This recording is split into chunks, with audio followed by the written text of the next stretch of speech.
لوح بتوں قلم بتوں تیرا وجود الکتاب، لوح بتوں قلم بتوں تیرا وجود الکتاب، گنبد آبگینہ رنگ تیرے محیط میں حباب۔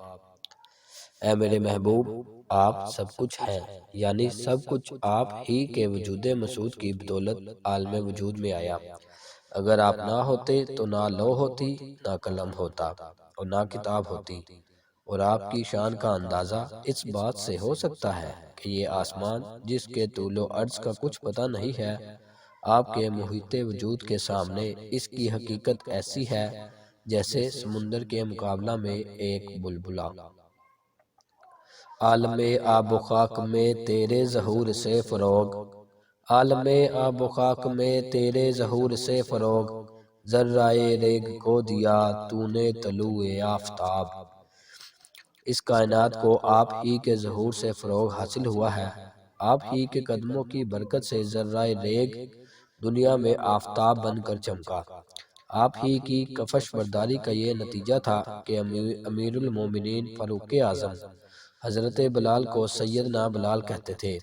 آپ ہی کی نگاہ کیمیا اثر کا فیض تھا کہ حضرت اسامہ ابن زید اسلامی فوج کے سپہ سالار مقرر ہوئے جو ایک غلام کے بیٹے تھے۔ شوکت سنجر و سلیم تیرے جلال کی نمود، شوکت سنجر و سلیم تیرے جلال کی نمود، فکر جنید و بایزید تیرا جمال بے نقاب۔ سلطان سنجر اور سلطان سلیم آپ کی شان جلال اور حضرت جنید اور حضرت بایزید آپ کی شان جمال کے مظہر ہیں۔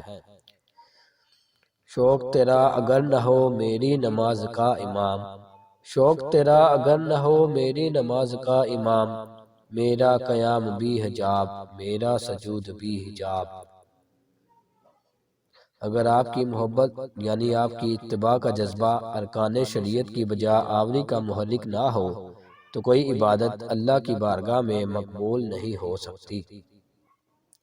تیری نگاہ ناز سے دونوں مراد پا گئے، تیری نگاہ ناز سے دونوں مراد پا گئے، عقل غیاب و جستجو عشق حضور و اضطراب۔ یہ آپ ہی کا تو فیض ہے کہ عقل اور عشق دونوں اپنی اپنی مراد پا گئے۔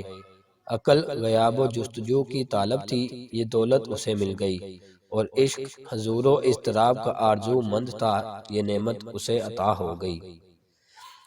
تیرا و تار ہے جہاں گردش آفتاب سے، تیرا و تار ہے جہاں گردش آفتاب سے، طبع زمانہ تازہ کر جلوہ بے حجاب سے۔ اے میرے آقا، جلوہ آفتاب سے مادی اشیاء منور ہو سکتی ہیں لیکن انسانی قلوب منور نہیں ہو سکتے۔ بالفاظ دگر مادہ پرستی کی وجہ سے یہ دنیا روحانیت سے محروم ہو گئی ہے، اس لیے میں آپ سے التجا کرتا ہوں کہ آپ اپنے روحانی فیض سے اس دور میں بھی دنیا کو منور کر دیجئے۔